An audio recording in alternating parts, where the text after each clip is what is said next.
Hello, friends. Welcome. Oh, I'm a little shaky there. Welcome to episode 46 of Matt Chat. I am Melissa Ross, your mindset coach with Rise to Wellness. And we're going to invite some friends on tonight. Tonight is episode 46 of Matt Chat. And the episode tonight is about relationships and people, and really about all people in our lives, not just romantic relationships, work relationships, family relationships. And the question you tonight is, do you see people for who they are now or who they were? And we're just inviting a few more friends on to watch. Do you see people for who they are now or for who they were? And off the top of your head, which one do you think is better? Please do write in the comments. If you're here, put hashtag live. If you're watching the replay, hashtag replay. Put hashtag shift your mind if you like, while we invite some friends on to watch. All right. We're going to get started here, my friends. Please do give me a shout out. Let me know that you're here. I see that some people are watching, but I don't see who's here. So write in the comments that you're here and engage in the chat. So episode 46 tonight. Do you see people for who they are now or who they were? And this has come up a lot for me in the last week or so, friends. In lots of different areas. It's come up for me in a work relationship with a coworker. It's come up for me. Our friend Euro is here. Hello. She says hashtag live. It's nice to see you, my friend. I have an announcement to make for you tomorrow, my friend, as well. So this has come up for me lots in work relationship, in romantic relationships, a lot over the past couple of weeks, and not for the reason you think, not because I'm delving into who people were, but because I'm not. And it's come up lately because there are so many people in my life that then bring up the fact that I'm not looking at who they were, I'm looking at who they are. And they have so many people in their lives that are always looking at who they were before. And as you all know, we've talked so many times about how having a positive mindset and moving into a positive mindset is not just okay, I'm going to shift this and I'm done. It's a daily shift. It's something that we continually work on. We continually work on ourselves to have that positive mindset and to move into a place of gratitude. And it's daily work, my friends. And even people that have been working at that for years upon years, 5, 10 years, whatever it is, still have that initial thought, like that initial thought that might not be the best thing to do or the best way to react. It doesn't mean that they react on that or they say those things. It just means that some of us still have those initial thoughts, and then we stop and we think and we shift to a more positive reaction or into a more positive mindset. But it is a daily practice, my friends. So it's interesting to hear from people that that they're being judged in that way, and they feel like they're being judged for their past. And so I'll tell you, this came up for me in a romantic relationship because I wasn't asking questions about the past.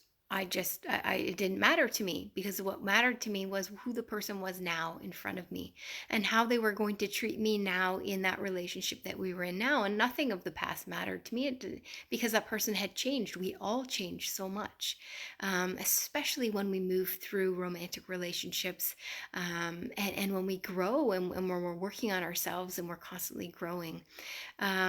So that did come up for me over the last few weeks in a romantic relationship. But what I'm going to talk about today is a relationship with a coworker, and that's really how this was prevalent for me. And so what I actually saw was a post. It was a Sat Guru post, and our Euro says an uphill battle every single day, and sometimes it does feel like an uphill battle, my friend, when we're constantly working on ourselves, and the time that it feels like an uphill battle, my friend, is the time that we're about to have a breakthrough. It's the time that we're about to give up is the time that we're just on the brink of succeeding. as at what it is we're after. It always feels that way, my friend. So always remember that, my friend. Too. That's to my friend Euro, and that's to all of you out there too. Remember that. Um, so I'm gonna talk about this in regard to my coworker, and what brought this really to the forefront for me was a quote by Satguru. It's actually a little video, and Satguru was talking about not judging people on past lives. He was talking about past lives, not just their past. And if any of you are familiar with Satguru, I mean, that's what he gets into. His work is very much about past lives, and he was having people be in the present moment, and not just talking about their past in this life, but he was talking about past lives as well. And so he was bringing people into the present moment, and telling people to be in the present moment in all of their relationships. Tammy is here. Welcome, Tammy. Hamat is here. Welcome, my friends. I hope you're well tonight. And so he was asking people to be in the present moment in all relationships. And it really, it hit a chord with me, because I have been doing that in a relationship with a coworker. And this relationship with the coworker that I'm talking about is one that, at one time in my life, I felt really negatively about. And not because anything the coworker did, but because of what was going on in my life and what was happening with me in my life. As you all know my story. I've talked about my story about postpartum depression and severe anxiety in 2011, and that illness went on for about 2.5 years. It was a long recovery, and I've come such a long way, and I've moved into such a positive place since then, and that's what we talk about a lot on Matt Chat. And so when I was back in that place, and back in that place of suffering back in 2011, I thought a lot about what had brought me there. And it was postpartum depression. So I had my daughter in August of 2011, and I had started to suffer some anxiety at work before her birth.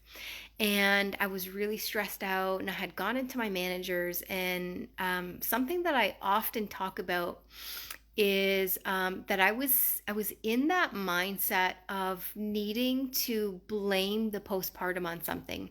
And so I was fixated on a conversation that I had had with my manager at the time, asking her to take workload away from me, and asking her not to assign new projects. And a big project had been assigned to me literally weeks before I was to go off work. And I remember having that conversation with her, and I remember her saying to me, I can't give the project to the person who owns that portfolio, who is the subject matter expert in that portfolio or in that area, because they're not as strong a writer as you are. You're a strong writer, and I need you to write this report. Now, I was not a subject matter expert in the area, so I was really starting from ground one, and I had 2 weeks until I was going off and, experiencing anxiety and stressed out. And when I was really sick and deep into it, I was looking for a place to blame, and that was the place I laid blame. Because I found that stress. I found blame in that stress, in that extra stuff going on. Robert is here. Robert Moore is here, and he says, "Yeah, I see a lot of who people are. Some nice and some not so nice." LOL. Oops, did I just write that? LOL. Robert J. Moore is one of my favorite coaches and mentors, and a wonderful publicist or publisher. Sorry, not publicist. Publisher. Thank you for that input, Robert. So when I was looking for a place to blame, I laid blame in that relationship and in that situation. And I laid blame on the person who was the subject matter expert of that portfolio, even though they had nothing to do with it. He had nothing to do with it. But I was getting the work because in the eyes of my manager, I was a stronger writer than what he was. And they didn't want to hurt his feelings. So I felt like they were hurting me in order to save his feelings. So when I saw that person, anytime I saw that person after that, I didn't really give that person much thought, or really give that person the time of day. I mean, I was pleasant. Um, our Euro says, Robert, we didn't read that at all. LOL. Nope, we didn't, nothing to see here. So I didn't give that person much the time of day because I was still hurt in that. I was still sitting in that hurt and kind of shoving that hurt down still. We've talked about shoving things down and not dealing with them, right? Shoving our emotions down and not dealing with them. And they all of a sudden come up like a jack in the box. So what happened next is so incredible. I was assigned to work with this person on the same portfolio after COVID hit. COVID hit, and so many procedures were put in place with my work. As some of you know, I do work for a federal government agency as well, and so many procedures were put in place, and I was assigned to work with that person on that portfolio.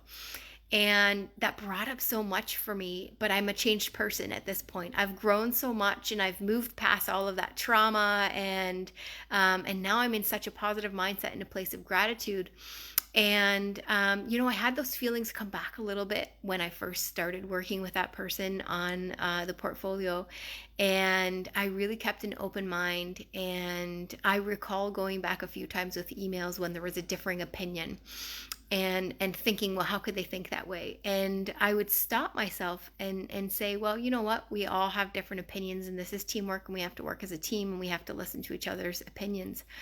And as we started working together, that coworker of mine started emailing me every single day that we were partnered together. So we were monitoring an inbox together, a mailbox together, and working on that program. And there was 5 of us monitoring the same inbox, and we were paired into 2s.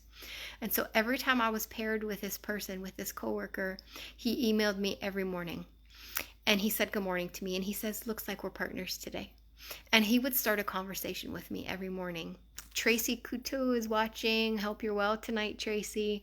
And every single morning during COVID, those first 3 months, when all of you know my daughter was so sick, and I had my kids here 100% of the time, and I was working, and I was stressed out, and I was launching a program at the same time and making medical decisions for my daughter who was so sick. Every single day that I was partnered with that coworker, he said, good morning. It looks like we're partners together. How are you? And he talked to me every single day, every single shift, every single day that we were partnered together. And that continued through those 3 months that I had such a rough time. And it's continued to this day, since March. And I will tell anyone who will listen that coworker who I once was inside my own head, who was in such a dark place with, and he probably had no idea any of that was going on, right? I was in such a dark place and had such a dark feeling towards him that I didn't even give him really the time of day when he was around. Whenever he was in the office, I said hello, I was pleasant, but that's it. I didn't strike up a conversation with him. That coworker, because I was in a different mindset, because I was in a positive mindset, because I was able to see him for who he is today and not anything that happened before and who he might have been before and who other people might have thought he was before, because I was able to see who he is today and allow him to be who he is today, that coworker got me through probably the hardest 3 months of my life as a parent, through the first 3 months of COVID. Because every single day, Ashley's here. I hope you're well tonight, Ashley. It's good to see you.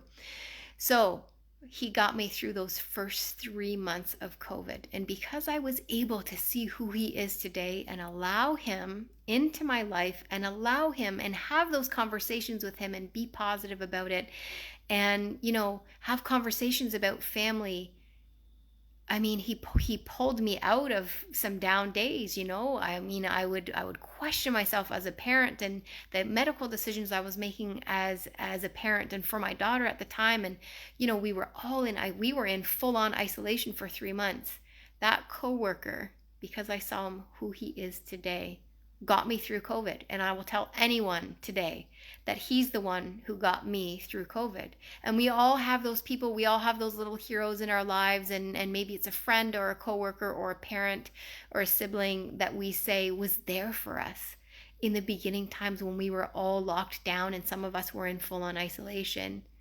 That that coworker. I don't want to say his name for his own privacy, but that coworker was the one who got me through. And if I hadn't seen him who he is today, if I had judged him on who he might have been or who I thought he was or who somebody else thought he was back then I wouldn't have had that support. I wouldn't have been able to experience his support. Sony is here and she says, hello, my friend Sony. So many people coming on tonight that I haven't talked to in such a long time.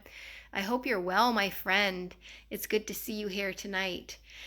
And so that's what really came up for me this week when I saw that video and when I saw that statement by Sadhguru about seeing people for who they are today and not who they were, in their earlier life or in their past life. That really resonated with me because I had the ability to see who that coworker was today, who he is today. And, I continued to talk to him and I let him know. I went back to him and I said, you know what? I love that you emailed me every day. It got me through that first 3 months. And I want you to know that. I want you to know how much that support meant to me and how much it meant to me that you emailed me every day. And now he continues it every single day. And I learned some really valuable stuff from him actually this week. Over the past week, we were chatting again. We were partnered together, and the man has such wisdom that I never knew. I mean, I've been working with this man for 20 years. It'll be 20 years at the beginning of next year. So in another 3 or 4 months, it'll be 20 years that I've been with this agency, and that's how long I've been working with this man. And 19 years in, I'm seeing this wisdom in him and learning these things from him because I was open and I was able to see him for who he really is and let him in. And today he talked about relationships, and he talked a bit about electronics and how electronics are our kids are hooked on electronics and it's hard to get them away. But we talked about the importance of relationships, and Sony says those people in our lives are amazing. They absolutely are. We talked about relationships today, and he told me something today. We were talking about electronics in this day and age, and how everybody communicates through text or through emails, and nobody picks up a phone anymore, and nobody uses snail mail anymore. And he told me that he doesn't own a cell phone, and he uses snail mail every single week. And every single week, this incredible man sends a postcard, one to his daughter, who lives far away now, and one to a pen pal that's his age, that he became friends with a while ago. And every single week, once a week, he sends a postcard out to each of those 2 individuals. So 2 postcards a week he actually sends by snail mail. And just to keep that relationship alive and honor that relationship. And, I thought I was so inspired by that. I thought it was the best thing. So, my friends, this is what I'm going to leave you with this week.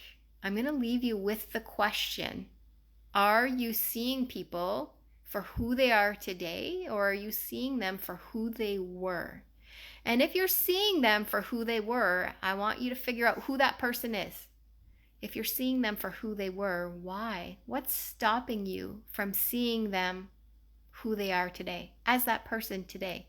What's stopping you? Because we talked about what was stopping me. What was stopping me was a situation that I had and that I was put in that I perceived as being the blame for my illness, right?